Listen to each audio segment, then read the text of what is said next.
I've been asked to take over the training.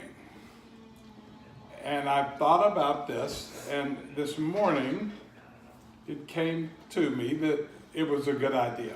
So I'm accepting. So I already sent out the new format for the training. Did everybody get that? Mm-hmm. So what were you doing the new format or the old format? Not about the time, but the new format or the old format when I walked in the room? Old format. Okay, so that just shows, that puts a gigantic exclamation mark on why I need to take over the training, because it's like there's this fog that everybody's in, and somebody can speak into the fog and it just gets lost in the fog, and everybody keeps repeating familiar patterns. Well, the enemy of awakening is repeating familiar patterns. And it starts with automatic speech. What's the most common form of automatic speech that you run into just out in the everyday life? Greetings. How are you? Hello. Or what's up? Yeah. Right? So training has a new format. We'll do the new format next week with the new times. The reason I'm taking over the training is because I haven't noticed in all of the various versions of the training that have been done since the days when we had the what people call the loft, that there's been any real change in the people who took the training. The training started because I was interested in waking up once I met an awake person. So one day, and I didn't have any frame of reference for this, one day I was asked to go to an event. There was an event, I met an awake person. Immediately, I stopped everything I was doing in my life. I had done a master's degree, PhD, I was teaching in college. Immediately, I stopped everything and went into a teacher training offered by that awake person. And I never did anything else because I found what I wanted to do with my life. I wanted to be awake. Okay, so the training is only about being awake. It's not about an organization, it's not about a set of books or rules or community or group or any of that. It's only about being fully and completely awake. Now, we've lived in a world where the idea of being fully and completely awake sounds like very special and extraordinary. We live in a world, we all grew up in worlds that had religions, and there were certain people who would be categorized awake people at the head of these religions. And it was never thought that anybody could attain that state. It was more like an organization of people who admitted that they could never be awake. It was like people gathered around the fire at night before technology. And there were all kinds of wild sounds around them in the forest. And they were huddled around the fire because they felt secure. So this training is just about being awake. And everything that came before, the books, the rules, etc.,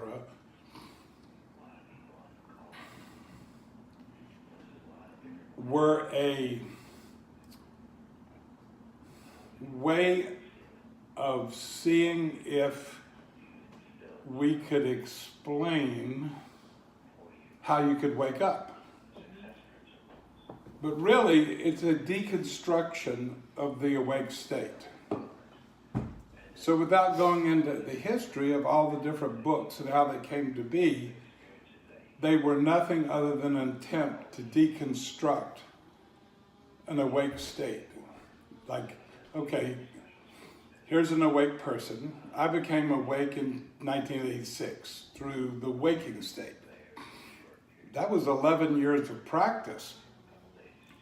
I don't feel I really had a chance to wake up until I ran into Rudy's practice and his simple explanation of how to work with yourself. But in the process, I absorbed a lot of things, and that became the comprehensive course. And Rudy said it's very important to absorb all of the esoteric traditions of the planet you're from if you want to have a full and complete awakening. So just in going through life, all of these things were offered. I practiced them to a point of, I'd say, just functional mastery. And then Mershida and I created the comprehensive course out of all that. So that's what that is. But that's not a guarantee of being awake. That's just a foundation. It's another example of a pedestal.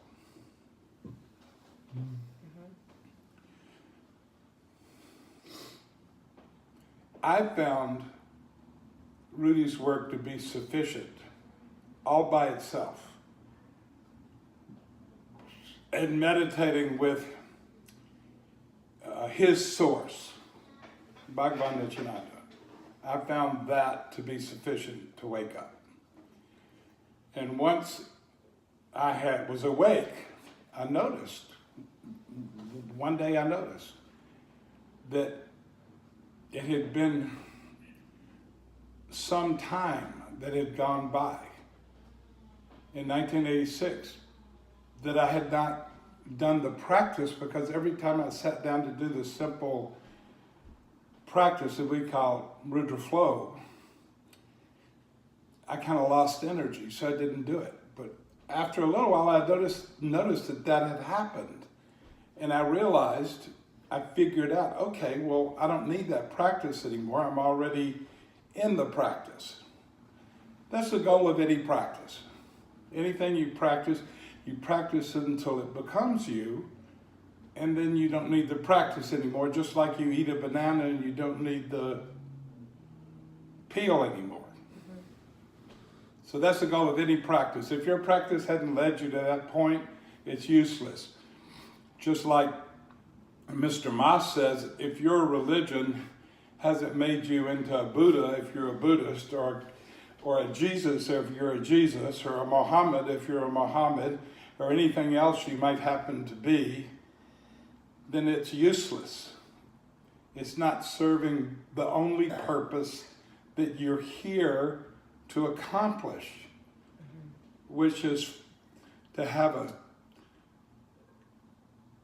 being of energy and light enter a physical form and fully awaken into the state of the being of energy and light, or the soul, in the physical form, so the physical form becomes pregnant with consciousness in a permanent sense. In the Taoist tradition, that's called the birthing of the immortal fetus. It's one of the things we offer, the comprehensive course. I found that to be very useful. I found the connection to Lao Tzu and that path to be very useful augmentation to Rudy's presentation. Because it's direct, it's simple, it doesn't have any cultural trappings, any religious trappings around it. It's a simple formula to wake up. I found non-dualistic yoga, or what they call Advaita, to be very useful in understanding how to wake up, because yoga is a science. Now, people do postures because they aren't relaxed enough to be quiet. The only purpose for postures in the path of awakening is to get relaxed enough to be quiet. Postures also help with your health. They help to detoxify. That's part of getting relaxed enough. But if you get relaxed enough to be quiet, you don't need to do postures except on a routine maintenance way. It's good just to stay balanced and flexible. Yoga is a science of mind, it's a science of awakening. The Taoist path of the immortal fetus is a science of awakening. If there is any esoteric path, esoteric is a Greek word that means inner. So if there's any inner path that produces results, it's a science of awakening. There's only one science of awakening, there's only one way of awakening, because it's natural to the human form. Everything you need is inside you to awaken. So, just like different people will line up in a row and look at the same scene for 5 minutes, and then been asked to write down on one piece of paper only what they saw, they'll all say they saw it. They'll all describe differently what they saw, but they're still describing the same scene. And all paths of awakening are like this, if they produce results. It's all about the results. It's not about the tradition, the history, the fame of the great person or anything else. It's about the most simple thing. Am I doing something that's producing results? So I'm not satisfied after observing different versions of the You Are Responsible training up until today that it's producing results. I don't see the people around me on fire in an awakened state. Now that could have nothing to do with the training. It could just be the people are people that like to, show up and kind of be together and feel good about themselves, and they aren't in their own core on fire to be awakened. That's not their first thought. It could have nothing to do with the training. It could just be that people are being attracted who aren't the right people to be in an awakened state. Not everybody's going to be on fire to be in an awakened state. If you analyze every esoteric tradition, every presentation of any master or any person who's supposed to be awake, they're all saying one simple thing. The only purpose is to wake up. So if you put it in religious terms, you're going to say, okay, have no thought about anything but God. All right, well, if that doesn't get lost in all the confusion about what is God and what is you and all of that, and it's just understood to be, how can I be awake now? How can I eliminate everything in my life? How can I completely dissolve the life I'm in that contains anything that is not about me being awake, and everything that's not about that falls away no matter what it is, people, situations, whatever. Because my only purpose in life, if I happen to be a spiritual being having a human experience and finding myself in a human body, my only purpose in life is to be fully awake in that physical body. There is no other purpose of life. There's no other reason for this. This might be real. I mean, did that hurt a little bit? Yeah. Yeah, so it might be real in that way. But there's another way it might not be real at all. It might just be like what Star Trek Next Generation was a holodeck and just appear real. So that's something to notice, and yet it's still not the point. The point is you can have anything you want. And this goes beyond Alice's Restaurant. Because in Alice's Restaurant, you can have anything you want at Alice's Restaurant. You walk right in, it's around the block. Just a half a mile from the railroad track.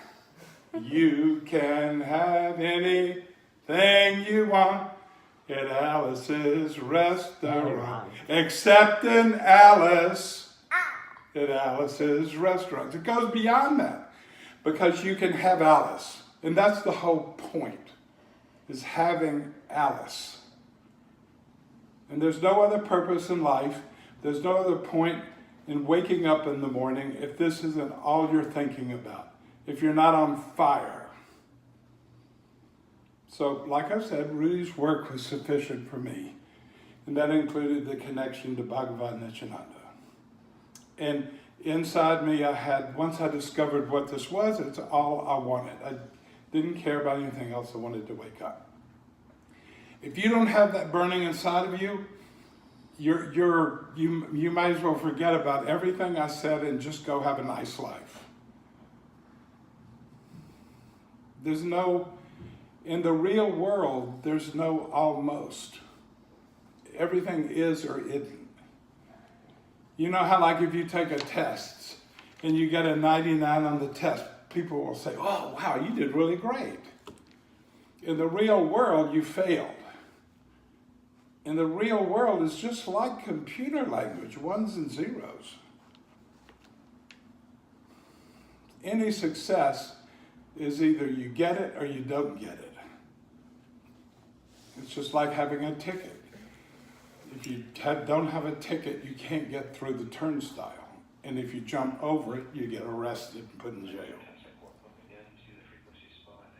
So, I'm not going to ask you to examine yourself and see if you're for real, because you're in an environment where something might be expected of you, or you might be expecting something of yourself, and nothing authentic can happen. It's only when you're quiet with yourself, you're alone with yourself, where you can find out if you're for real about this. Nobody can judge you. I cannot judge you. Nobody can judge you. It's not anybody's fucking business but yours. It's certainly not my business. One of my favorite people says that we come here to pay the debt of our existence. Well, that's a really beautiful way of saying what I've already spoken about, being a spiritual being having a human experience with only one purpose for that opportunity. And that's to pay the debt of your existence, which means to wake up. When you're awake, you first become awake through the waking state. And I described how this happened to me, living in a very nice little home, one block off of La Cienega Boulevard, and one block off of Santa Monica Boulevard. And I noticed it was at that place. And at that point, I was given a gift. It's just amazing how the force or source or whatever name we want to give it, because it doesn't have a name, but it helps in human language to give it a name, so I'm just going to call it the force. This intelligent force that travels through all DNA, which is the life force of the universe, that is fully intelligent, and in the human experience of a spiritual being having human experience, it will absolutely respond to your wish according to the depth and the power of that wish. Let's make it 3. The depth and the power and the clarity, which includes consistency. Absolute clarity of that wish. I'm going to use the word absolute. The depth, the power, and the absolute clarity of that wish. It responds to the degree of that. If your quotient of those three things is 7 out of 100, it will, respond a little bit occasionally, maybe. If you're like at a 68, it'll give you pretty good responses. If you're at 100, it will obliterate everything in your life. Maybe even you. It's absolutely responsive. It depends on our quotient of depth, power, and absolute clarity of the only wish that a human can have and be on track to fulfilling the only purpose that exists for life on earth. There, I said it. It's that simple. I stand on it. If anybody thinks it's more complicated than that, you're in the wrong place. You should go do something that makes more sense. If you know I'm telling the truth, then you at least know what's in front of you. At least it's been spoken one more time. At least. I'm not the first person to speak it. So when Rudy was alive, I love Rudy. Rudy, to me, was the most beautiful example of a human being that lived in the same time period of this particular body that I ever saw. He's so beautiful. Everything about him, every way he thought, it all was so clear and simple. I was constructed to respond to clear and simple. The less complicated, primitive, unadorned, that's me. I can't be quiet. When quiet feels itself, it's what we call bliss. I like to be in bliss. I can't be in bliss if I'm complicated. Bliss is one simple direction, which is nowhere. It's just the open state. Bliss is just a word, and yet when the organs of all degrees of subtlety and grossness of the human form are in a state of full feeling, that is something that people use words for, like unconditional love or pure bliss or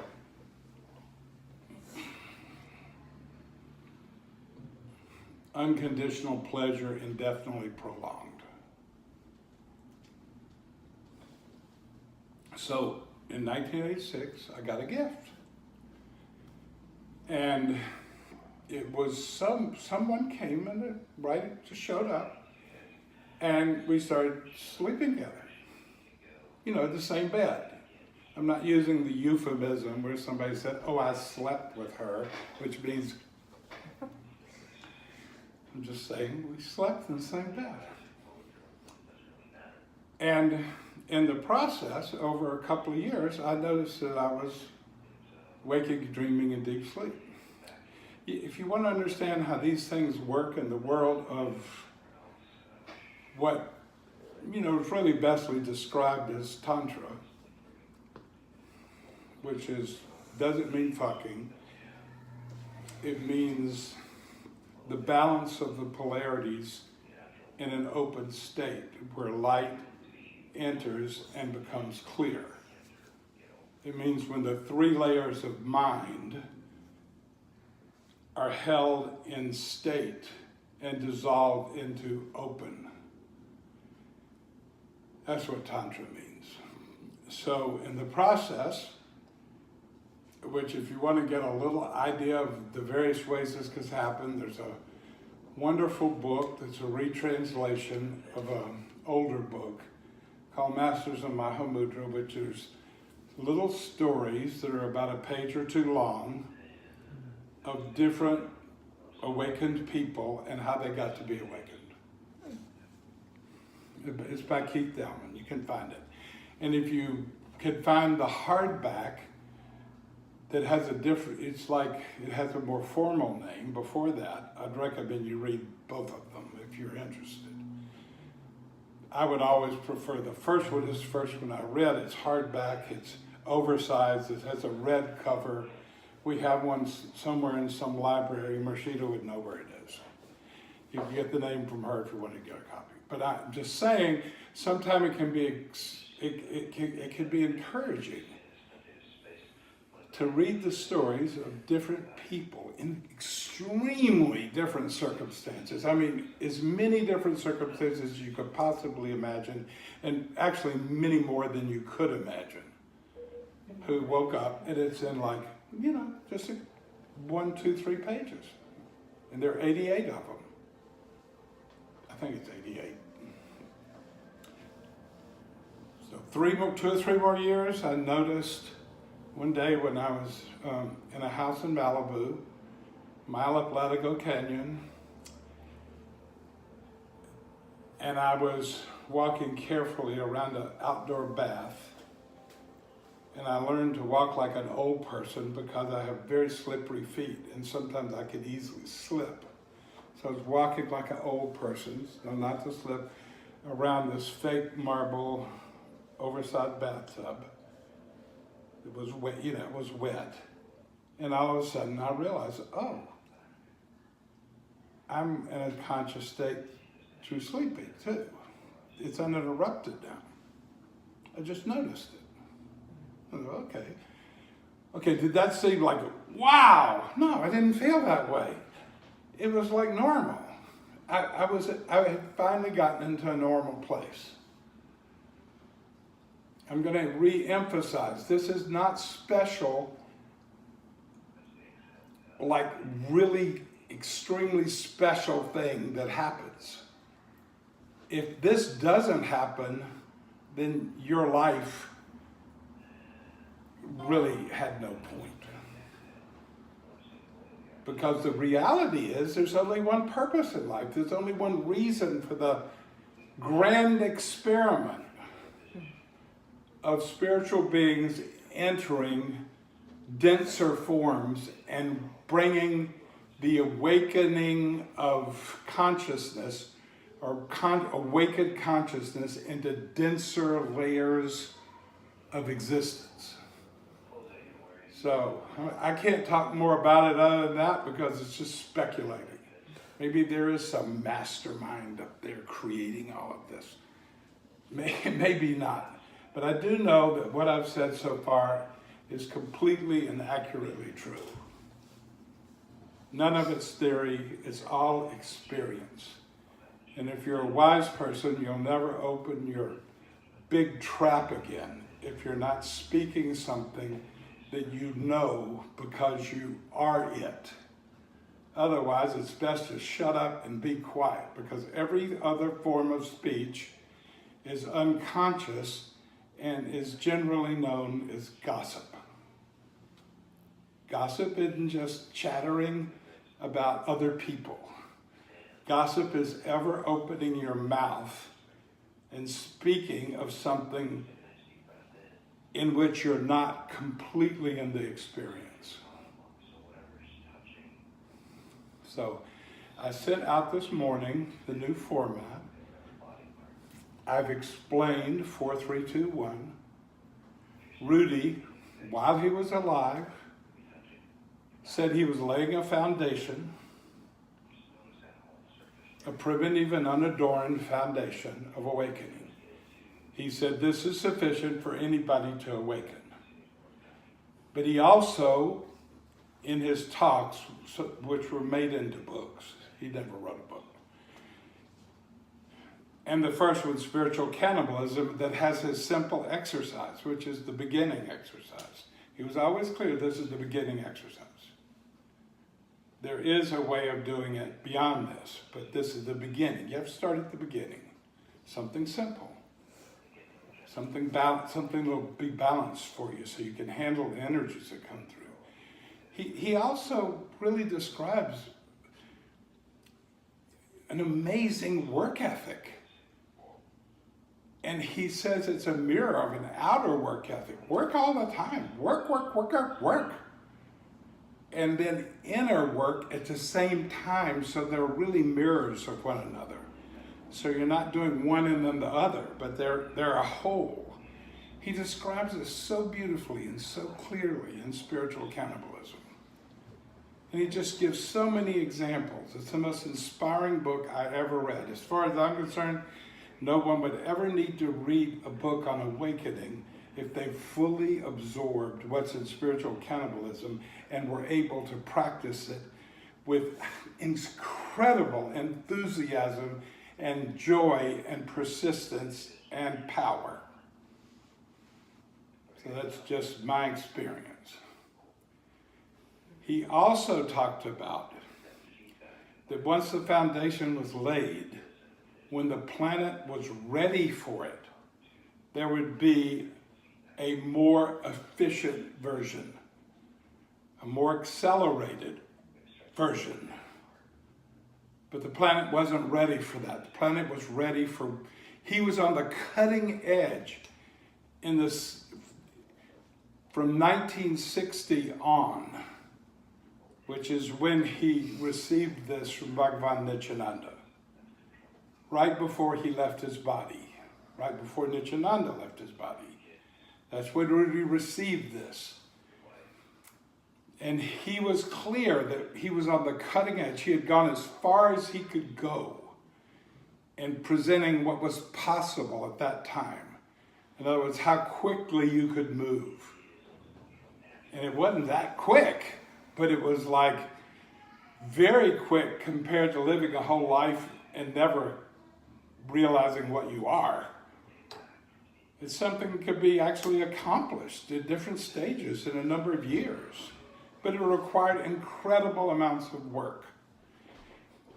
He talked about a time that would come when something accelerated, something much more efficient could happen, but the planet had to be ready for it. And these aren't Rudy's words, but these are the words of Ezekiel. Ezekiel is a character in the Jewish Bible. So I'm going to sing you Ezekiel's song because it's all in the song. Ezekiel saw the wheel way in the middle of the air. Ezekiel saw the wheel way in the middle of the air. The big wheel run by the grace of God. The little wheel run by faith. There it is. The little wheel run by faith, and the big wheel run by the grace of God. A wheel in a wheel turning way up, way up, way, way up in the middle of the air. That's Ezekiel's song. That's right from his experience. Ezekiel was a person who had a human body, and something happened. Hello. Hi. Nice to see you. This is 3.0. Oh, hi. Yep. This is my Wow. friend, she's a doctor, but I call her 3.0. I like it. Just one quick question. What time is the cleaning lady coming? 1:30. Okay. So this is the person that asked me to do this. Yeah.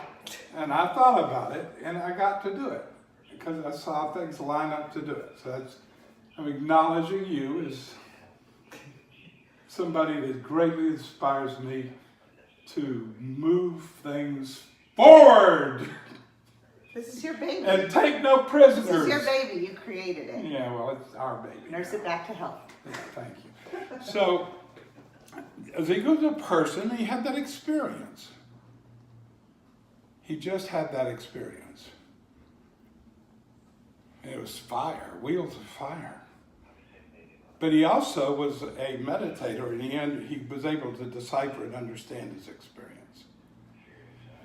So the little wheel is, you would say, the human, the experiment of spiritual beings being in human bodies. The big wheel is the grand wheel of the evolution of the entire universe. And a person can go as far as they can possibly go within the limits of the little wheel. And Rudy understood this. And he understood that what he was presenting was all that could possibly be squeezed out of the time he was in from 1960 to 1974. I'm pretty sure is when he crashed in the little plane into that mountain. And Rudy was told by another person who was initiated by Bhagwan Nityananda, with whom he spent some time. He was told, he said, if you don't quit doing what you're doing, you're going to die in 2 years. He invited this person to the United States, and he told him that. He wanted him to become a Swami and take on the traffickings and get a religious thing going around what he was doing and stop doing this tantric work with people. This person told him, your body can't handle it. You'll die in 2 years. Well, he was telling the truth. This person was also an awake person that told him this, that Rudy brought to the United States and later became very famous in the United States and the world.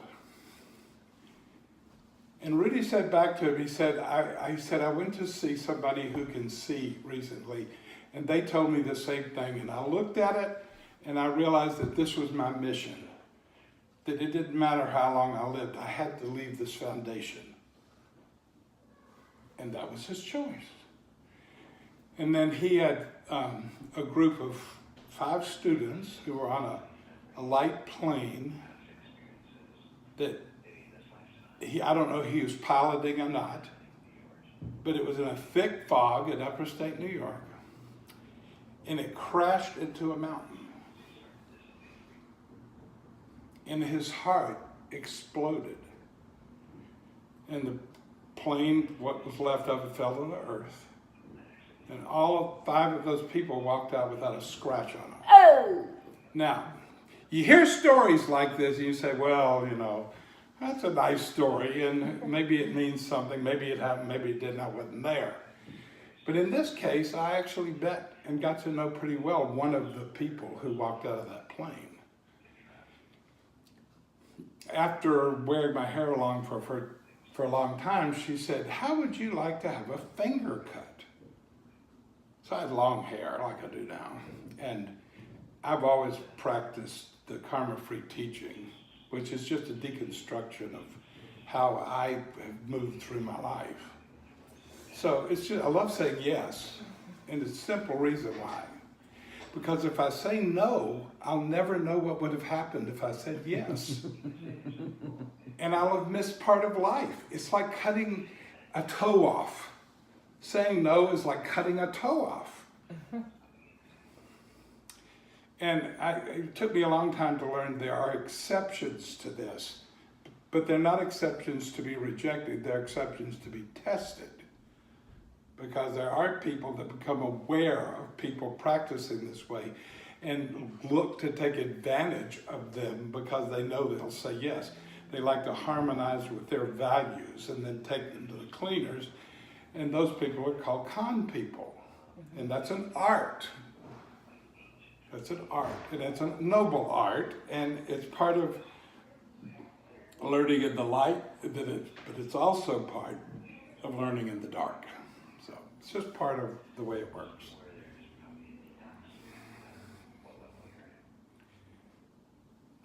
I completed all this, and then I just spent time working in the underworld. There's nowhere else to go.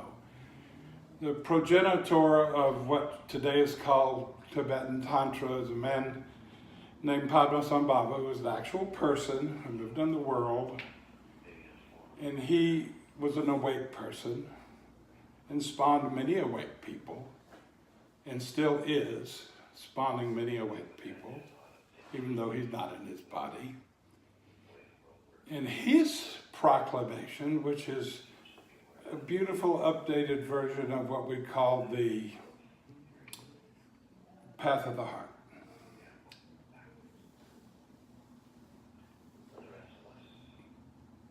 I will not stop practicing in hell until the bowels of hell are empty. So, when I heard that, it set my heart on fire. I got it. I got it. So, once I'd completed this, I just spent years and years practicing in the bowels of hell. And I didn't know it at the time, but I was actually in a school that didn't have a name. And later I found out that what was happening is I was becoming a master of the dark. In other words, later I became aware that you have, if you want to be fully, not just awake, but fully your unlimited self, fully your unlimited, your full, complete, everything you could possibly be, self, you have to become what just is language, it's just words, but it means something. You have to become awake in the dark and awake in the light. If you're awake, you're masterful. In other words, you're not going to make mistakes if you're awake. You're not going to, if you're awake, you're awake. So what does it mean to be awake? It means that you first learn to witness your mind. It's like if I say, what is this?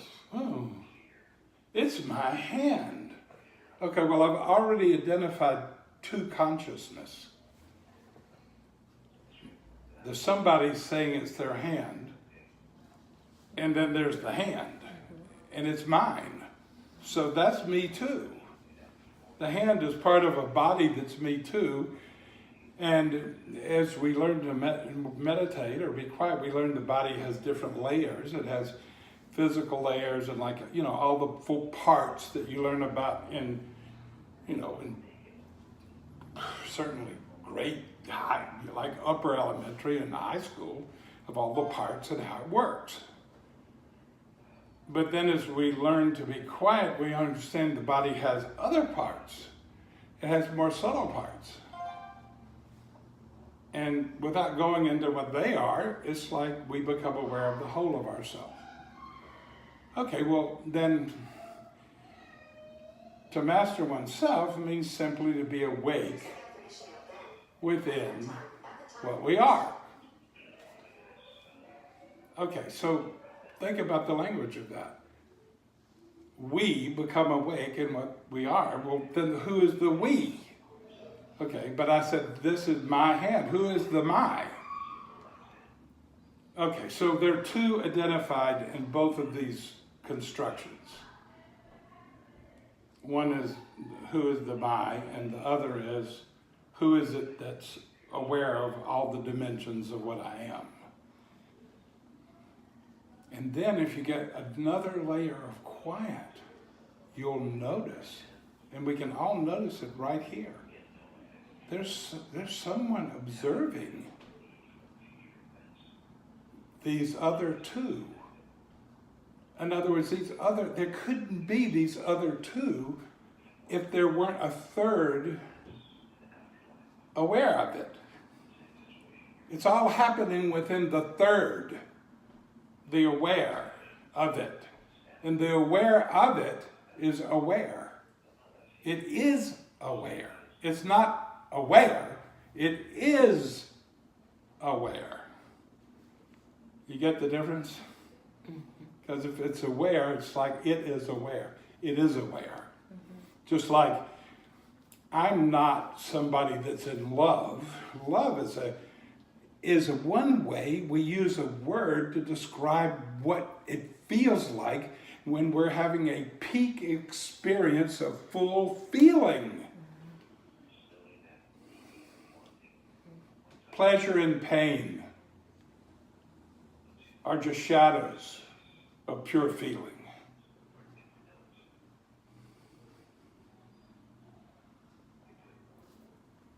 You hear the silence come in? That's her, him, it, air, give it a name it can't have a name. That's you. The being of energy and light that you are is singing. And singing means it's happy. When that silence comes in, you hear that sound of silence. And you know the truth has entered the space. Not my truth or your truth, but reality. There's nothing left but awareness. That third part that's observing me noticing my hand, or noticing that I'm aware of all the parts of me for a moment.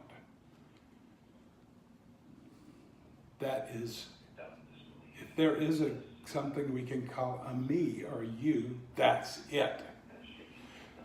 So in the Yoga Sutras, it says, God is a witness in the mind. Starts out that way. God is the witness of the mind. So, if you speak in religious terminology, you can say the purpose of your religious practice is to become as that. And if you get into a religious construction that's focused on maintaining the illusion of separation, then there's no hope, because you can't become that. But if you get into something that's more like, well, I would like to attain God realization, whatever the hell that is. And it would include hell and heaven, it would have to, for God realization. Or enlightenment, meaning I'd like for all the lights to be on all the time without having to flick a switch or waiting on the sun to come up. That is you as awake. You can spend your life believing you're a person and believing you have a body and believing you're your body and believing you're your memories and everything about your life that you do and you care about and you like and you don't like. And like so many people today, like, are hating this group of people, and then there's other people over here that are hating that group of people. You can just be like that, or you can be a really nice person that's just going around thinking about, how can I just give love to everybody and still have enough money to eat? You know, that kind of person. A person with New Age-itis. The point is if you are just a collection of your memories and all of your thoughts about good and bad, and from your own point of view, then you're in the completely asleep part.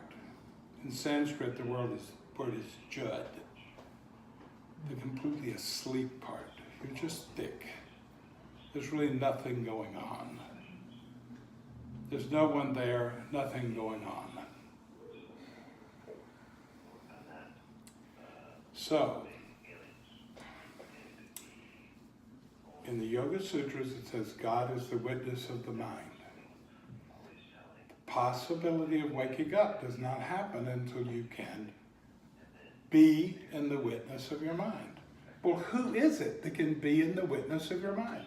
It's not my hand, and it's not the mind that's saying, I own this hand. It's that third thing, the observer. That's you. That's what, for years in esoteric Judaism, which is called Kabbalah, has been called the 99.9%. You've all listened to Mr. Moss. He talks about that occasionally. Everybody who's ever been awake will talk about that this thing that you think you are, which is a collection of memories that's going to die one day, is less than 1% of what you are. And if your consciousness in life You know, how you're living your life, not what you believe. You can believe you're not that, but in everyday life, how you're breathing, how you're talking, what you're thinking about, what you're pursuing is not that, then that is completely asleep. Only asleep people die. What you are never was born and never died. And the purpose of a human life is to return to that state while having a full-fledged human experience as it comes to you. And you know, this is like a way of seeing life as a shamanic experience. And whenever you're looking at life as a shamanic experience, it's being governed by this thing that we call the force, or the Holy Spirit, or the Shakti, or the hand, or any other name it's being given. And you could expect sharp twists and turns that come out of nowhere when you're experiencing life as a shamanic experience. So, I have a friend, and some of you have met her, and some of you would say she's your friend, and her name is Elena, and she's from Russia. And without going into any details of her life, she ended up with her mom from Russia in a little town called Paradise, and having a beautiful home and everything they collected over of life. And Elena's an international teacher of how to reprogram your DNA and remove birth trauma. It's a method that Spirit taught her and her life prepared her for, as being a really important point was being the protege of Victor Tchaikovsky, who's more or less the person you would call the father of conscious birth using water. Water birthing. That was Elena's journey. She was his protege and consort for years, and then she ended up where her life took an extreme turn, shocking turn, ended up here, and then she was here a very short time, and it took another shocking turn, and she ended up on the street. And then somebody called me up and said, this person needs help, and we picked her up. And like I'm looking at Ha knows her really well. Well, she ended up in a town called Paradise, which is just above Chico, which is where her and her family lived for years, and she was more or less more retired, more writing, but still doing her international events. She has a huge international following and organization, and it has branches of what she does, and fully trained people in all over the world. It's Birthing into Being, you can look it up. And she never thought about it. But on retrospect, she realized how stupid she was to settle her family, her mom, and all their memories, and bringing everything from Russia, and this beautiful, comfortable American life. How stupid it was to park that in a little enclosed valley with only 2 very narrow roads to get in and out, surrounded by forest that hasn't been properly maintained, to be cleared, to keep it clear, for various reasons, including saving the owls and things like that, and running out of money for various reasons. And all of a sudden, a power line that everybody was aware of, giving off sparks, set this place on fire. And the people that did get out, they literally had minutes. She drove her family out. She said, I didn't even have time to get my passport. She just sucked. She just it was like that. I've got to get us out of here. She got everybody in their nightclothes into their station wagon and drove as fast as she could out there. And there were walls of flames on both sides of the street and covering the car and sparks. And the heat of it was, everybody was just cooking in that car, and she drove out. She got out. And now she's staying with friends in Portland. And I'm reflecting on this. That was her reflection. When you accept life as a shamanic experience, it's going to take radical twists and turns. And if you accept life as a shamanic experience, then the horrible things that happen are always where the gifts are. The doors that Source wants you to... Source is saying, well, fuck your comfortable life. You need to be moving this way to fulfill what you are. And she gets that.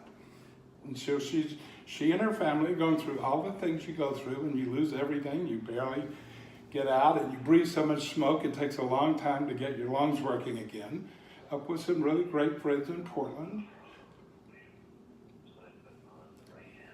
But still, she understands the gift.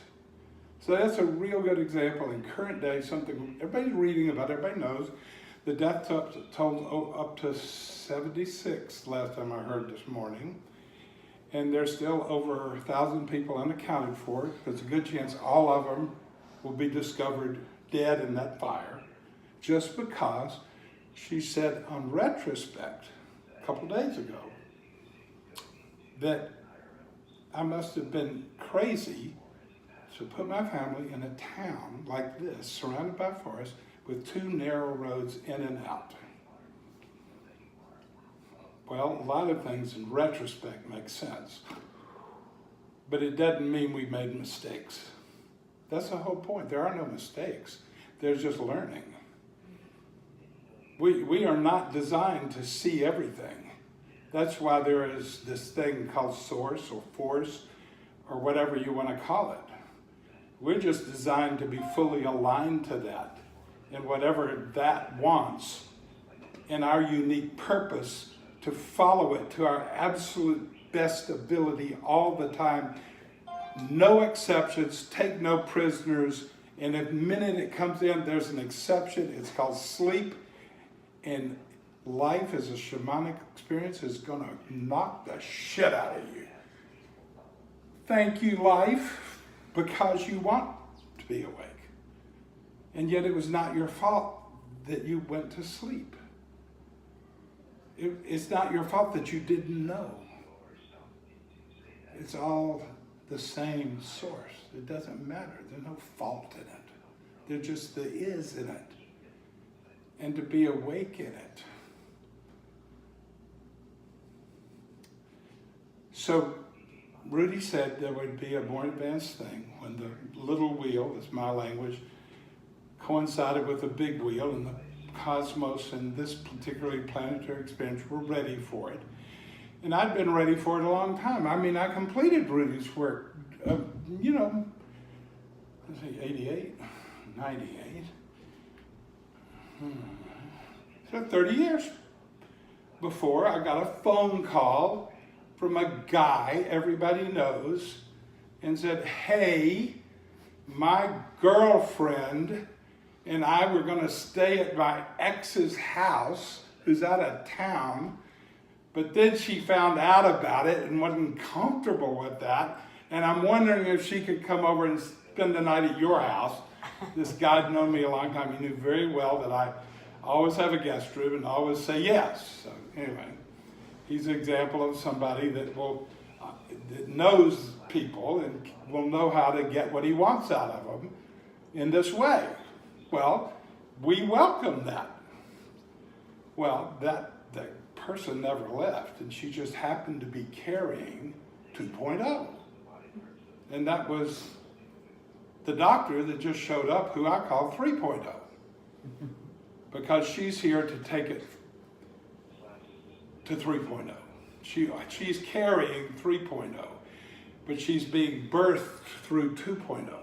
And she's been at this the way we're describing, just the way we're describing. She's not lifting her up, not making her special. She's only normal. Normal is when you're all in, no exceptions, take no prisoners, love minus zero, no limit. That's normal. Anything else is perverted, sick, stupid, a living lie. And if I were a religious person, I would say, and God hates you and will strike you down. But I'm not. So it's better to laugh your way through it. And that's my way of doing it. Just laugh your way through it. It's kind of funny if you think about it. So we now have that. It's the thing that we do the day detox, right? We do the detox. It's a required part of, if you want to be part in the new iteration of this, you are responsible training that some people are calling lovers of the word, and you can call it any fucking thing you want, it doesn't matter. If you want to be part of it, this is what we're doing. And so I sent out this morning a text. All of you got it. Did you have a chance to read it yet? Yes. Yeah, see, everybody read it. Did anybody there not have a chance to read it yet? I sent it out quite a while before this meeting. Anybody not? Is anybody saying they didn't? Well, everyone has their. Function. Bunchen? I was on an airplane and I just got here and All right, well, you can read it later. Sorry. It's pretty simple. And that's what we're doing now. So all of you, I made you aware of, I took the entire picture of what Rudy's work is, which I'd say I'm a minor expert on since I did it and got the results. That makes me a minor expert, well enough to talk about it. And I took all of that and merged it with the comprehensive course, which is really a birth of a very clear idea that Rudy presented as optimum. And normal people only look for optimum and only go after optimum. And anybody that doesn't look for optimum all the time and go after optimum with their optimum totality of everything they can bring to it is not normal and is a pervert and headed to the dustbin of life. There, I said it. And that's not an exaggeration. So I took those things and then integrated them into the experience of what came through a fellow, just a normal fellow who's very rich and had lots of stuff. And he was a computer programmer. He must have been pretty good at it. He wouldn't have been very rich and have lots of stuff. And then he had one near-death experience. It just knocked him off his, what he later discovered was a false center. He had attained these things, but not in the way that brought him the deepest happiness that you can experience, which is to know what you are, is to be what you are. So he had one near-death experience and knocked him off his false center. And then he had another one. It knocked him so far off his false center, he spent a few years basically wandering in the dark night of the soul, having lost absolutely everything. You know, the family, the kids, everything. Still, he still brought his ideal of the best person he could be to being a father, but I'm just saying the whole structure of this beautiful, perfect life was obliterated. And then one day he noticed something about himself. And he was emitting these frequencies and it helped people. And it grew into what you're experiencing now. Okay? Exponential intelligence has a very simple language. The power of every esoteric path is in the language. So distortions are a synonym for what? Tensions maybe, or you figure it out. There's only a few words that are used over and over and over again, and they have all the power of awakening. To fully understand those words and align with them and have them penetrate your consciousness is the most direct way to be awake in what is possible now, which I'm just calling, for lack of a better word in my own experience, to be able to bring to it, I'm just going to call it 2.0.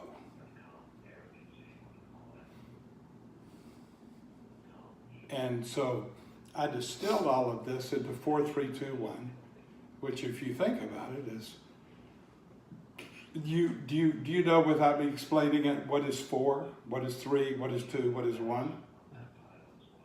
I mean, I sent this out at least a couple of weeks ago.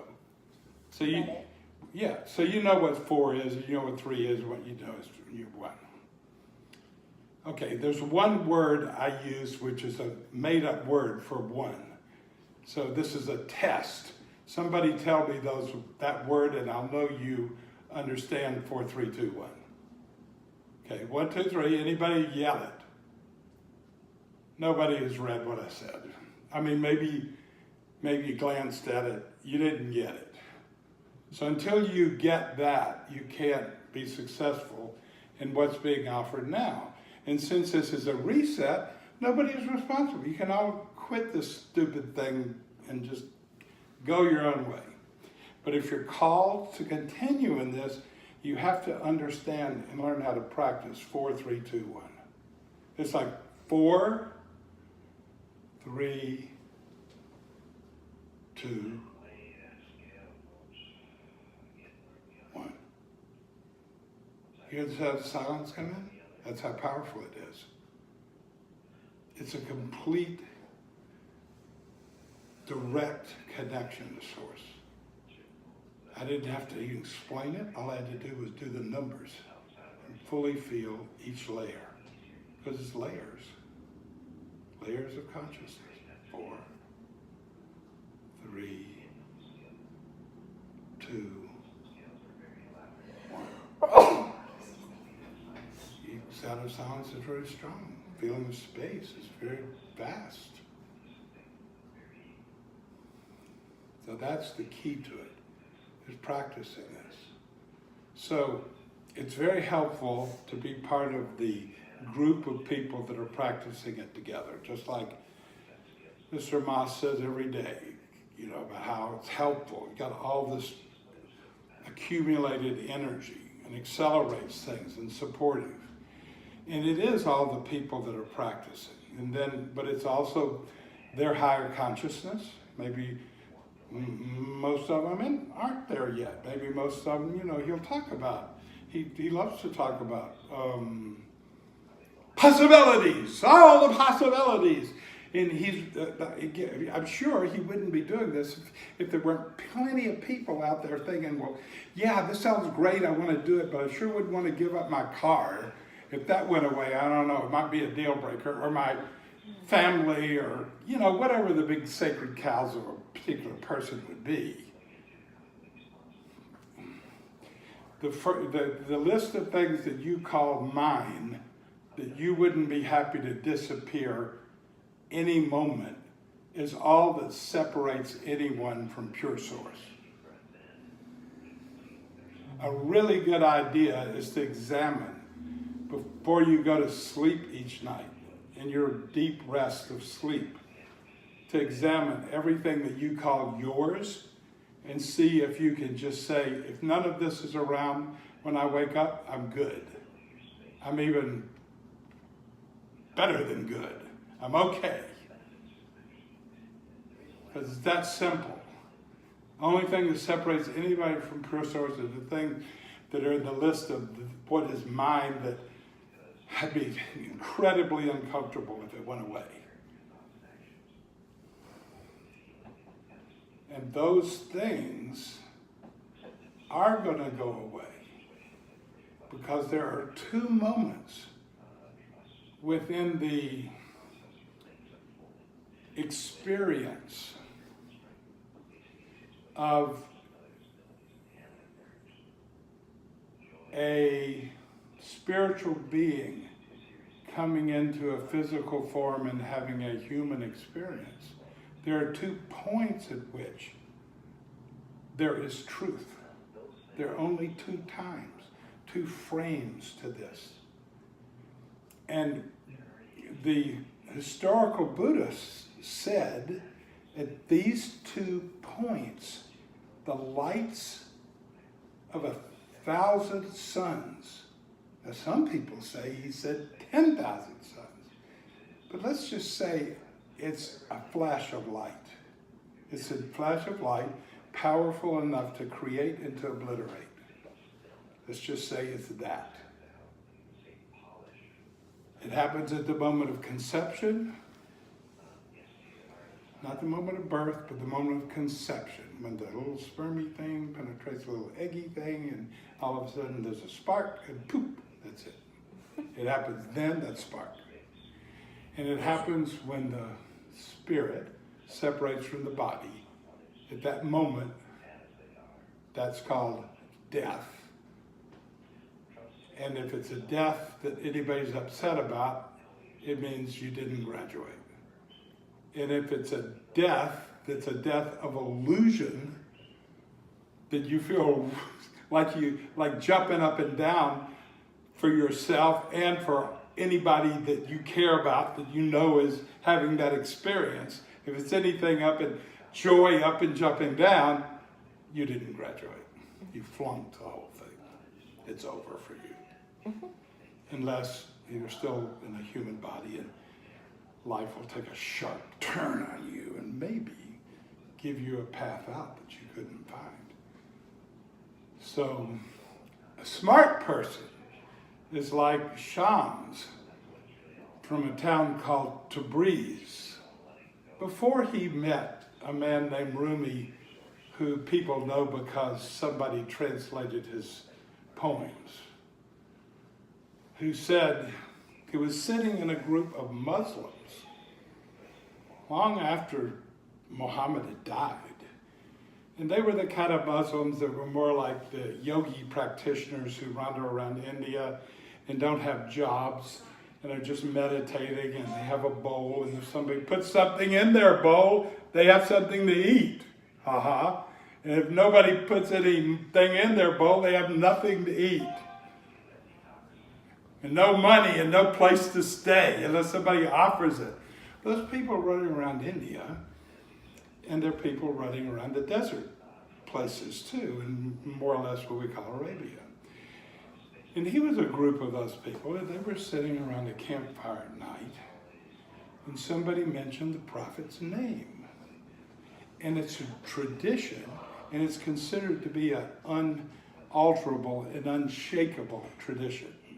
It's a place you wouldn't want to violate. It's a word in Arabic called haram. You say, if you mention the prophet's name, you say, and peace and blessings be upon him. And everybody's just completely asleep in this, in the whole gigantic world of that religion, the Muslim world. And out of the blue, somebody says something very inspiring and beautiful about the Prophet Muhammad, or something said, and Muhammad said this. And then he said what you're supposed to say, and peace and blessings be upon him. It is a rule in the Muslim world that you are not to mention the Prophet's name unless right after it you say, and peace and blessings be upon him. And the fellow said that. Shams is sitting there and he says, what are you doing? You've cursed the prophet. He gets up and starts haranguing at this guy. Say, you've cursed the prophet. He said, it's horrible what you've done. Everybody's totally bewildered. And he said, they said, Shams, what are you saying? Have you gone mad?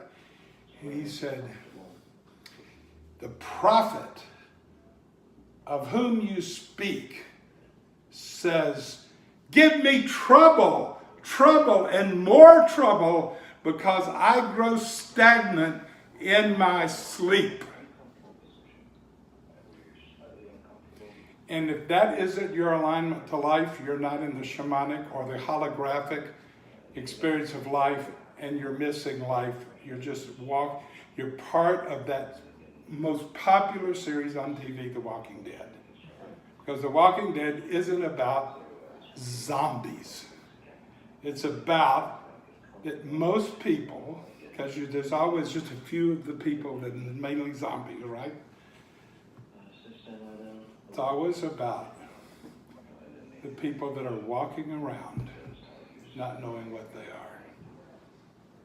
You're forgotten once you what's new. The poet says, you're tangled up in others, and you're forgotten what you once knew. And that is why everything in your life has some weird failure in it.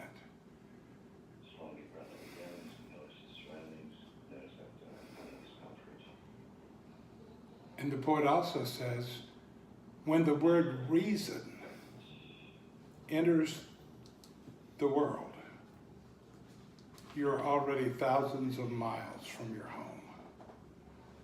Think of, it's like excuses, reasons, a reason for that, or explaining.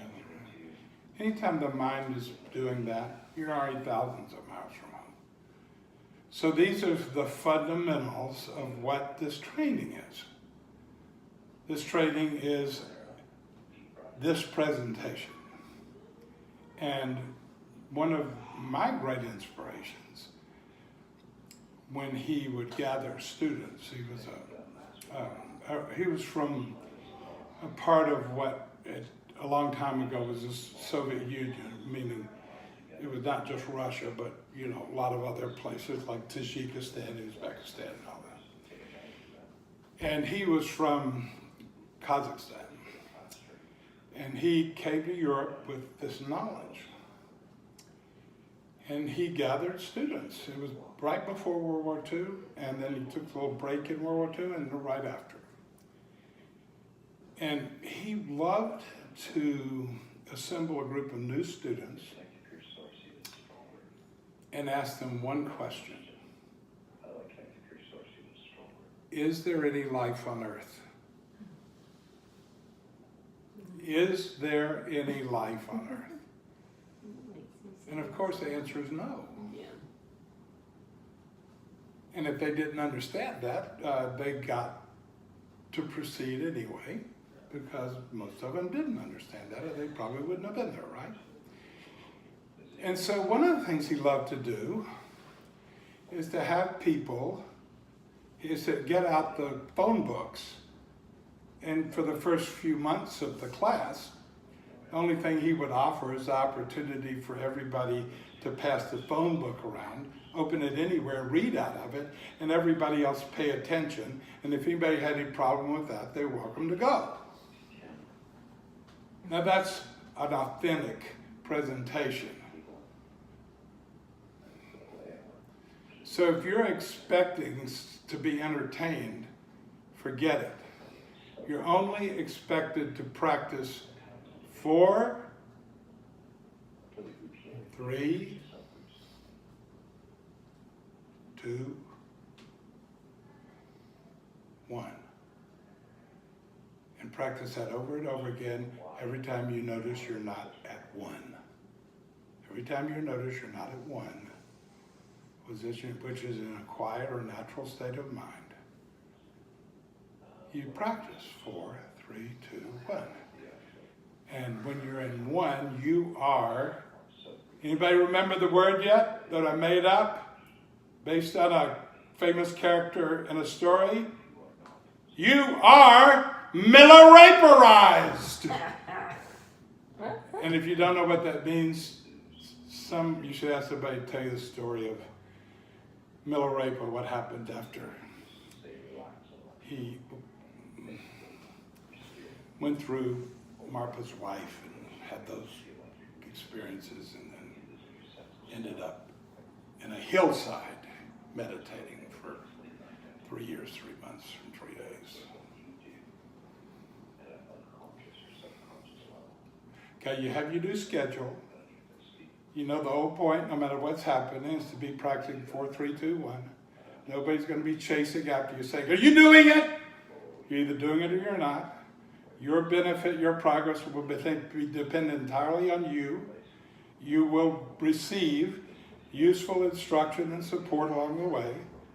But you've already today received, and it's recorded on a video, if that thing works. Who knows if it works? Everybody here has already heard it. There's nothing to add. This is the total of it. And so what time is it?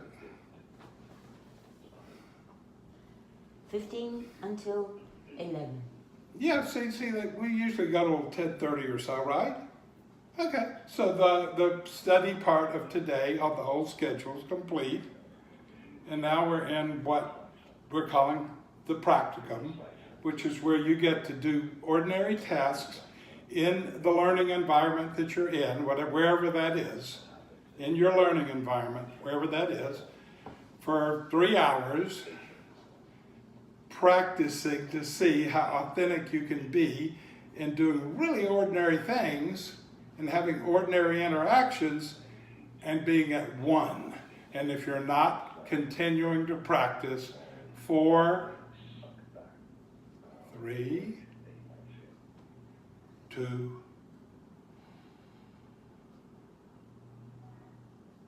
1. You can turn that thing off now.